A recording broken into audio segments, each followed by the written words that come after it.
नमस्कार विद्यार्थी मित्रांनो, बृहन्मुंबई महानगरपालिका शिक्षण विभाग व्हर्च्युअल ट्रेनिंग सेंटर, मी विश्वास ठोंबरे व्हर्च्युअल शिक्षक आपले स्वागत करतो। विद्यार्थी मित्रांनो, आज आपण सर्वजण शाळेत नसलो तरी घरात राहून ऑनलाईन लर्निंगच्या माध्यमातून शिक्षण घेत आहोत। या माध्यमाचा आणि अध्यापन अध्ययनाच्या प्रक्रियेचा आपल्याला नक्कीच फायदा होईल अशी आशा आहे। त्याचबरोबर आपल्या शिक्षण प्रक्रियेत खंड पडणार नाही, म्हणूनच बृहन्मुंबई महानगरपालिका शिक्षण विभागाने हा उपक्रम सुरू केला आहे।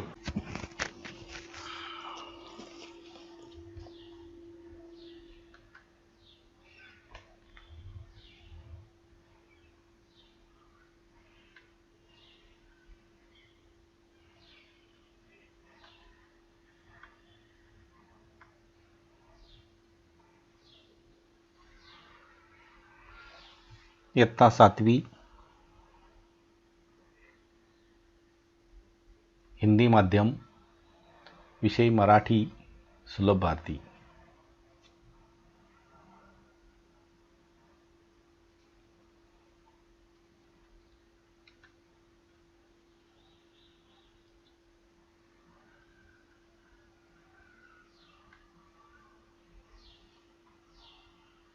आज आपण पाठ क्रमांक 4 गोपाळचे शौर्य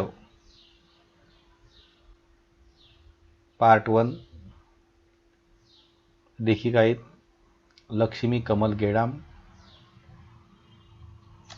त्या गोपाळचे शौर्य, गोपाळने कोणतं चांगलं काम केलं, कोणतं शौर्य गाजवलेलं आहे, हे या पाठामध्ये आपण शिकणार आहोत। आता गोपाळ हा एक विद्यार्थी आहे आणि विद्यार्थी असून सुद्धा त्यांनी अतिशय चांगली कामगिरी केलेली आहे। तर आपण पहिल्यांदा लेखिकेचा परिचय पाहूया। लेखिकेचं नाव आहे लक्ष्मी कमल गेडाम, जन्म 1956। त्या लेखिका आहेत, कवयित्री आहेत, कथाकथनकार आहेत।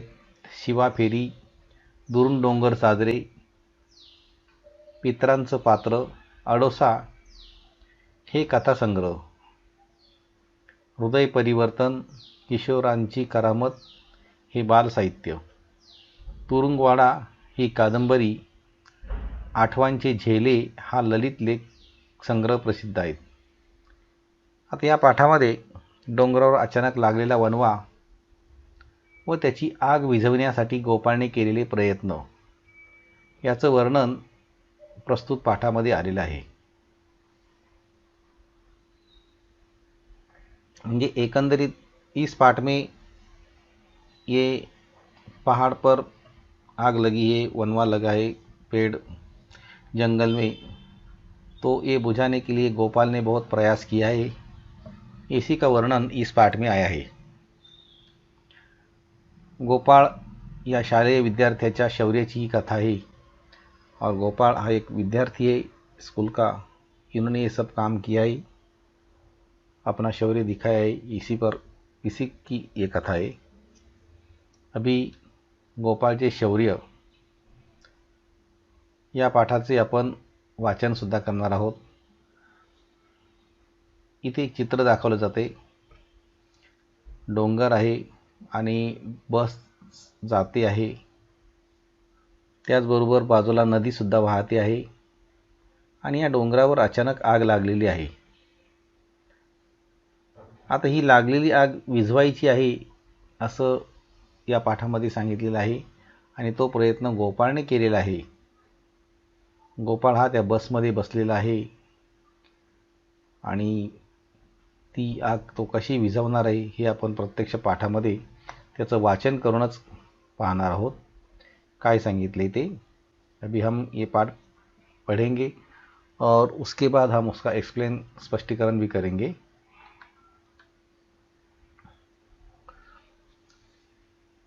नागपूर जिल्ह्यातील नरखेड तालुक्यात असलेले हे मोहोदी हे खेडेगाव गावातील सर्व लोक गुण्यागोविंदाने राहतात. या गावापासून 8-10 किलोमीटर अंतरावर कर्णागड नावाचा एक पौराणिक गड आहे. गुरे चारणारी गुराखी दररोज तिथेच जातात. सहल काढणारे ट्रेकिंग प्रेमी हे सुद्धा अधेमध्ये तिथे जाताना दिसतात. गडाच्या पायथ्याशी मंदाकिनी नदी बारमाही झुळझुळत असते. नदीच्या दोन्ही तीरावरील शेतमळे 12 महिने हिरवेगार असतात. पावसाळ्यात आणि हिवाळ्यात तर हा प्रदेश पाचूंचा वाटतो.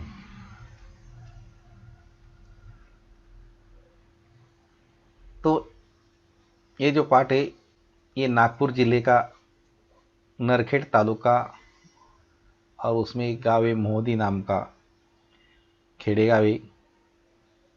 यहाँ लोग बहुत खुशी से रहते हैं, अच्छी तरह से रहते हैं. और इस गांव के दूरी पर 8-10 किलोमीटर की दूरी पर एक कर्णागढ़ नाम का एक गढ़ है. ये पौराणिक गढ़ है. यहाँ पर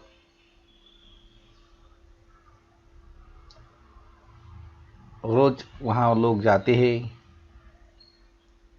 गुराखी जो रहते अपने जानवर लेके वहाँ चराने के लिए भी जाते हैं, और जो पिकनिक मनाने के लिए वहाँ भी जाते हैं, ट्रैकिंग भी करते हैं. और इस गढ़ के नीचे से वहाँ पर बाजू से मंदाकिनी नाम की नदी बहती है. और ये नदी की दोनों तरफ के जो खेत थे वो अच्छी तरह से हरे भरे हुए, और बारिश में और ठंडी के मौसम में तो ये प्रदेश बहुत अच्छा लगता है, पाचू जैसा. उसके बाद उन्हाळ्यात गडावर वाळलेला पालापाचोळा दिसतो. तरी रानमेव्याची अनेक प्रकारची झाडे तिथे मोसमी फळभाराने लदबदलेली असतात.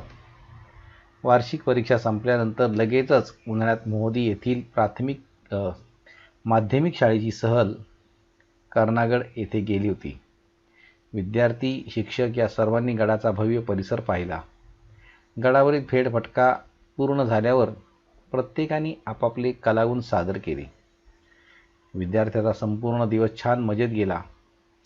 सर्व मुले गड उतरून खाली आली.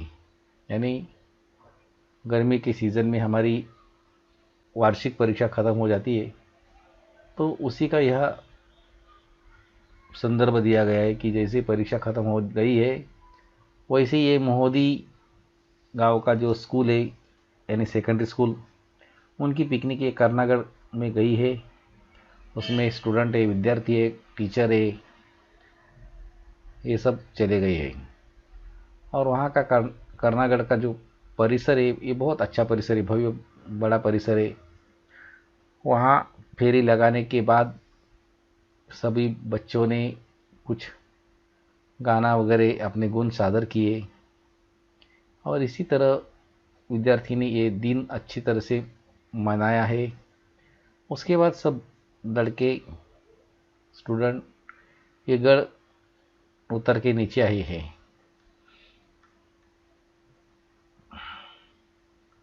तर मग पुढे काय सांगितलंय की मुलांनो, सूर्यास्ताआधी घरी पोचलेलं बरं असे शिक्षकांनी म्हणताच सर्वजण गाडीत जाऊन बसले. घाटातून गाडी जात असताना मुलांना घाटाच्या खालच्या बाजूने आग लागलेली दिसली. अरे तो बघा वनवा, वनवा लागलाय वनवा, गाडीतील एकजण ओरडला. ड्रायव्हरने मध्येच लगेच गाडीचा वेग वाढवला. नाहक आपण आगीत सापडू नये हा त्याचा उद्देश होता. गाडी पायथ्याशी येत असताना उतारामुळे गाडीचा वेग मंदावला. गाडी थांबवा, ही आग विझवलीच पाहिजे, 14 वर्षाचा गोपाळ ओरडला. गोपाळच्या या वक्तव्यावर गाडीतील सारेजण हसले. यानी सूरज अभी मतलब जा रहा था, मतलब शाम होने जा रही थी, और टीचर लोगों ने बोला कि सब लोग बस में जाके बैठिए. सब लोग बैठ गए. बस चलने लगी तो वहाँ पर उन लोग को ये वनवा दिखाया. वनवा मीन्स ये पहाड़ जो होती है उसको आग लगी थी, वहाँ पेड़ बीड़ जल रहे थे.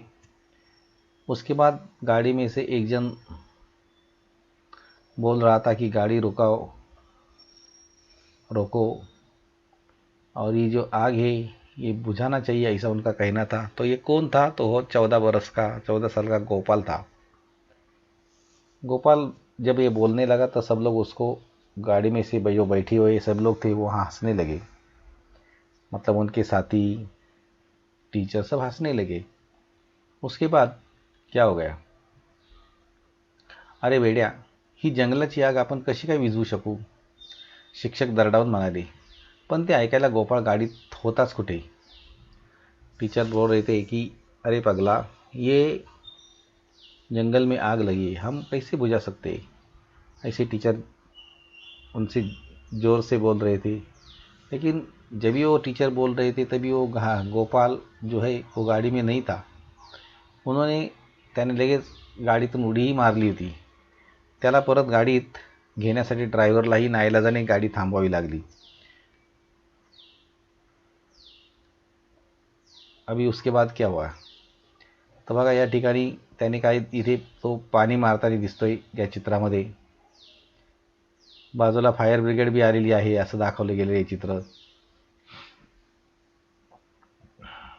आणि ती आग विझवण्याचा प्रयत्न चालू आहे। गोपाळने धावत जाऊन वाटेलगतच्या शेतातील नदीवरून सुरू असलेला पाण्याने भरलेला रबरी पाईप सर्व शक्तीनिशी ओढायला सुरुवात केली। साधारणपणे 2.5-3 इंच पैकी असलेला तो लांबच लांब पाईप गोपाळ आगीच्या दिशेने ओढत आणत होता। गोपाल ने जो खेत थे नदी के इस किनारे के साइड वाले, वहाँ वाटर पंप चालू था। वाटर पंप का पाइप जो था वो रबरी था, रबर वाला था। उन्होंने रबर का पाइप खींच के वहाँ पर लाया और आग बुझाने की कोशिश कर रहा था। हे आग एकट्याकडून विझणार नाहीच हे मलाही माहीत आहे, पण म्हणून काही प्रयत्नच करावं नाही का सर? असं जंगलच आम्हा आदिवासींचे पोशिंदे आहेत आणि मायबापाले कोणी असं आगीच्या मुखी सोडून जाते काय? बाजूला उभा असलेला गावातील एक गुराखी सरांना म्हणाला। एक बाजू में जो जानवर को चराने के लिए लेके आए है वो वैसा एक आदमी मुखिया टीचर को यानी सर को बोल रहा था कि सर ये तो आग अकेला नहीं बुझा सकता है, ये सब सबको मालूम है, लेकिन उसके लिए तो प्रयत्न करना ज़रूरी है, कोशिश करना ज़रूरी है, नहीं तो ये सब जंगल जल जाएंगे और ये हम जो लोग हैं जंगल में रहने वाले, ये सब हमारी जो जंगल की संपत्ति हो जल जाएगी, तो उनको बचाना चाहिए, ऐसा उनका कहना है। गोपाळ गोराख्याकडे पाहून म्हणाला। अभी गोपाल जो है वो गोराखी जो है जानवर को लेके आए हो चराने के लिए, उसको उससे देखकर क्या बोल रहा था? माणसं असो की जनावरं त्यांना वाचवलंच पाहिजे ना, सर्वांनी मिळून आग विझवलीच पाहिजे। हे पाहून सर्व विद्यार्थी व शिक्षक एका पाठोपाठ एक गोपाळच्या मदतीला धावले आणि ये सब उन्होंने कहने के बाद सभी विद्यार्थी शिक्षक सब गोपाल के साथ ये काम करने लगे, उनके साथ मदद करने लगे। एवढ्यात दुसरी एक गाडी गडावरून खाली उतरली। त्या गाडीतले 50चे एक गृहस्थ खाली उतरले। त्यांनी सर्व प्रकार क्षणात निहाळला आणि त्यांनी मोबाईल कानाला लावला। मोबाईलवरील संभाषण संपताच ते गोपाळच्या मदतीला गेले। आता तो पाईप सहजगत्या चौफेर पानी फेंकू लागला। यानी उसके बाद एक दूसरी गाड़ी आई थी, उसमें 50 के उम्र के गृहस्थ थे। उन्होंने ये सब देखा और उन्होंने अपना मोबाइल पर कुछ बात किया है और बात ख़त्म होने के बाद वो भी अपने गोपाल के साथ मदद करने के लिए आए हैं और आग बुझाने की कोशिश चालू है। पायथ्याशी आग हळूहळू शांत होत होती। गडावर पुढे पसरत असलेली आग आटोक्यात आणली पाहिजे। दुसऱ्या गाडीतील ग्रस्त म्हणाले, पण साहेब हे कसं शक्य आहे? मला तर हा वेडेपणाच वाटतो। शिक्षक हतबल झाल्यासारखे बोलले। त्या गृहस्थाने फोनवरून अग्निशामक दलाच्या 2 गाड्यांना बोलावून घेतली आहे, हे सरांने सांगितले।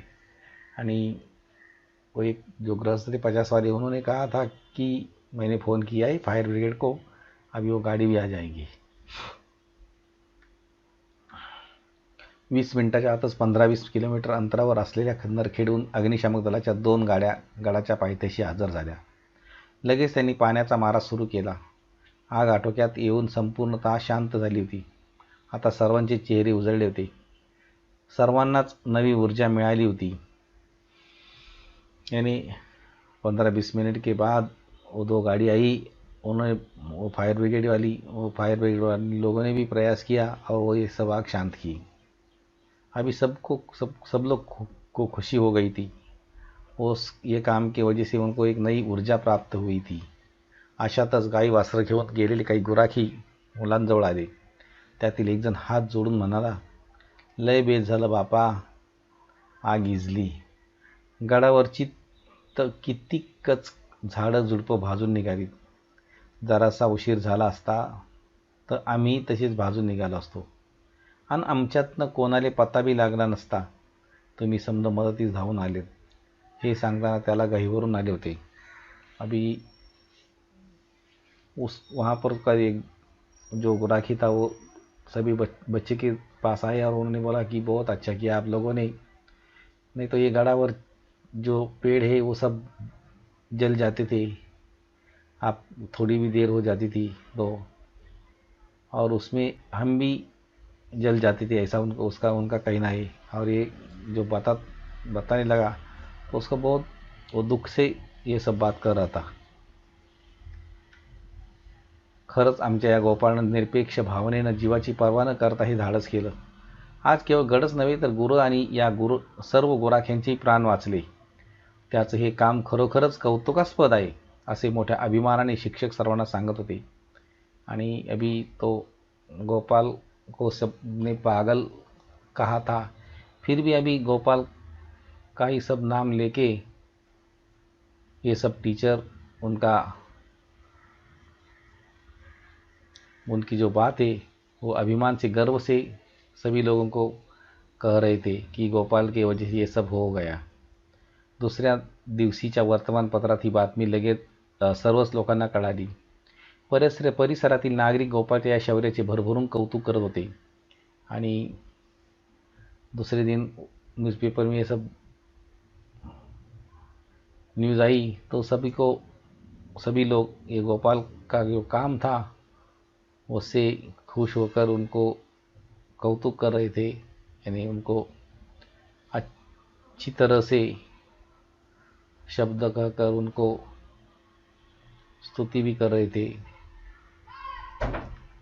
अभी इसमें हमने जो ये पाठ पढ़ा है उस पाठ में कुछ नए शब्द आए हैं, जैसे गुण्या गोविंदाने, आनंदाने, स्नेहाने, पौराणिक यानी पुराणातील, गड किल्ला दुर्ग, पायथा गडाची पायाकडची, बाजू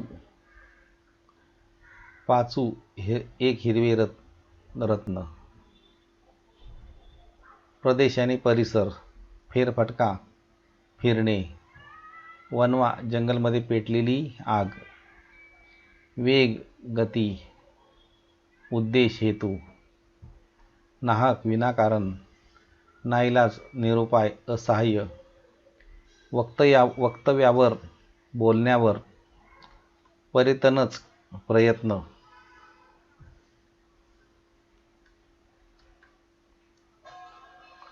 परीघ घेर, निहाळणे निरखणे, हतबल निराश, नाउमेद चौफेर, चारही बाजूनी, निरपेक्ष अपेक्षा न ठेवता निस्वार्थ, ऊर्जा शक्ती, कौतुकास्पद प्रशंसनीय, नैसर्गिक आपत्ती मानवनिर्मित आपत्ती,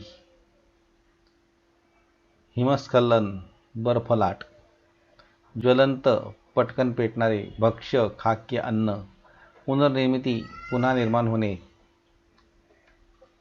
पाचारण करणे बोलावणे, तपशील बारीक गोष्टी, व्यत्यय अडथळा, मोसमी ठराविक मोसमात मिळणारी, खाक वने नष्ट वने, पोशिंदे पालनकर्ता आश्रयदाता, गुराखी गुरे राखणारा, अकल्पित आकस्मिक, प्रत्यक्षदर्शी प्रत्यक्षात पाहणारा, असे नवीन शब्द या पाठामध्ये आलेले आहेत.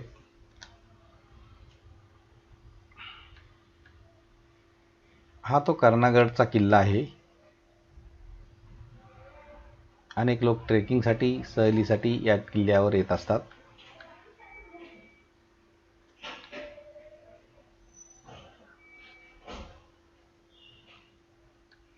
आता इथे काही तुम्हाला प्रश्न दिलेले आहेत बघा. या पाठाचं तुम्ही वाचन करायचं आहे आणि प्रश्नांची उत्तरं तर आपण सोडवलेलीच आहे, पण तरीसुद्धा हा व्हिडिओ तुम्ही अतिशय मनपूर्वक काळजीपूर्वक पाहायचा आहे, ऐकायचा आहे, म्हणजे तुम्हाला दिलेले प्रश्नसुद्धा सोडवण्यास अडचण येणार नाही आहे. कर्णागड कुठे वसलेला आहे? उत्तर आहे नागपूर जिल्ह्यातील नरखेड तालुक्यातील मोहदी या गावापासून 8-10 किलोमीटर अंतरावर कर्णागड वसलेला आहे. गाडी थांबवा असे गोपाळ का ओरडला? उत्तर आहे गाडी थांबवा असे गोपाळ ओरडला कारण घाटाच्या खालच्या बाजूला आग म्हणजे वणवा लागला होता. ती आग आपण विझवलीच पाहिजे असा विचार गोपाळच्या मनात आला होता आणि म्हणून गाडी थांबवा असं गोपाळ म्हणाला, ओरडला.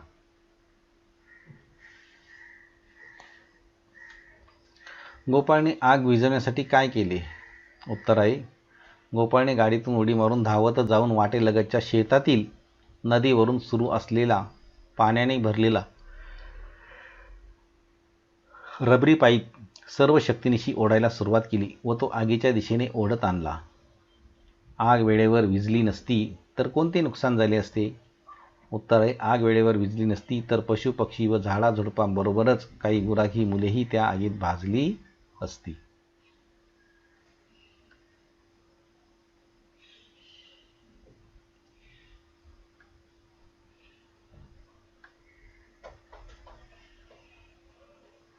गवताला का आग लावली जाते? उत्तर आहे गवत जाळल्यामुळे पुढील वर्षी पावसाळ्यात गवताची चांगली वाढ होते. या समजुतीतून डोंगरावरील गवताला आग लावली जाते. डोंगरावर आग लावल्यामुळे काय परिणाम होतात? उत्तर आहे डोंगरावरील गवत जळून नष्ट होते. त्याबरोबरच अनेक लहान मोठी झाडेही जळतात. झाडांच्या आश्रयाला राहणारे अनेक पक्षी व प्राणी हेही आगीचे भक्ष होतात. वनसंपदेबरोबरच वणव्याचा परिणाम कशावर होतो? वनसंपदेबरोबरच वणव्याचा परिणाम प्राण्यांच्या अन्न साखळीवर होतो. हिरव्या पाल्याच्या शोधात तृणभक्षी गवत खाणारे प्राणी जंगलाकडे वळतात, परंतु अशा वणव्यांमुळे त्यांच्या जीविताला धोका निर्माण होतो. तर अशा प्रकारचे प्रश्न आहेत, तुम्ही सोडवायचे आहेत.